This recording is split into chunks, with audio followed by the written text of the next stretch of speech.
Hi, I'm Megan. Hi, Rebecca, and we're Sister Goals.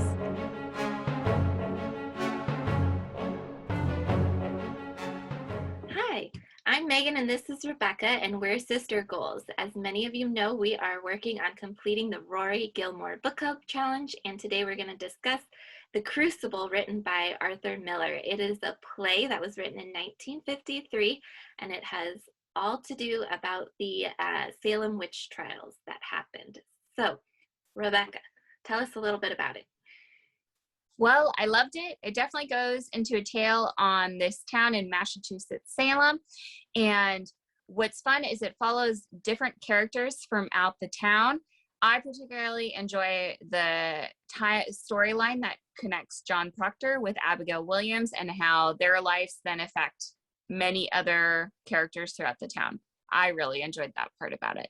What about you, Megan?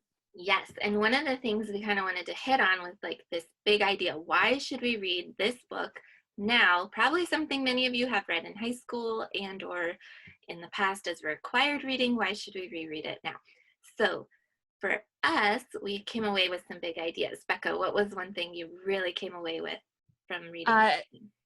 When I was reading this play, it was the hysteria that it's going through a witch trial. So all of a sudden, these group of young women have fainting spells, dizziness, seeing creatures, and all of a sudden, because these girls say they're seeing it, all of the town goes into a witch hysteria, believing these good people that were in their town before have helped with childbirth,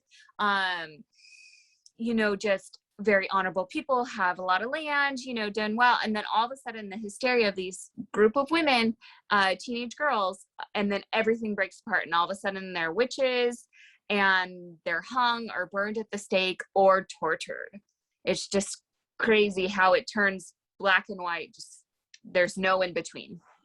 And I would say, too, that was the big takeaway I took from this, was that this is really about just the power of the mob mentality and the groupthink and just how easily we can fall into that and what that dynamic does to our society. So Miller actually wrote this when at the height of when the communism was getting touched upon in Hollywood and some of the trials that were going on then in the United States, and he wrote this as a response to that. And I think living today, we see how powerful it is, just the dynamics of when a mentality gets taken over and it just propels itself, and what it takes to stop that is really hard. So Becca, would you recommend this book? I do. I recommend this play. I definitely did read it when I was in high school as well, but I think reading it as an adult now, it's just a fantastic, like you said, going into that mob mentality, but gives you just a whole different thought process of it. And now, especially with the elections that we had recently and all of our political scene now, I think it's very relevant, and I think it's a fantastic play to read. I would recommend it. How about you?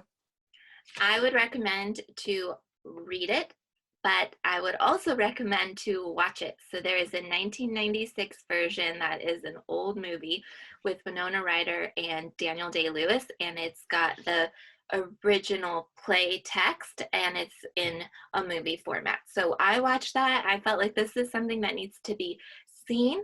Reading it with the characters was a little challenging for me. So I know Becca listened to it. Probably hearing actors and understanding that was probably very helpful for me watching it. I mean, it's a play. I think it's meant to be watched. So if you can do that in some format, I would highly recommend it. So yes, read it or watch it or listen to it. And as always, everyone, thank you for listening to our review. Check it out. Comment down below what you thought if you read it too.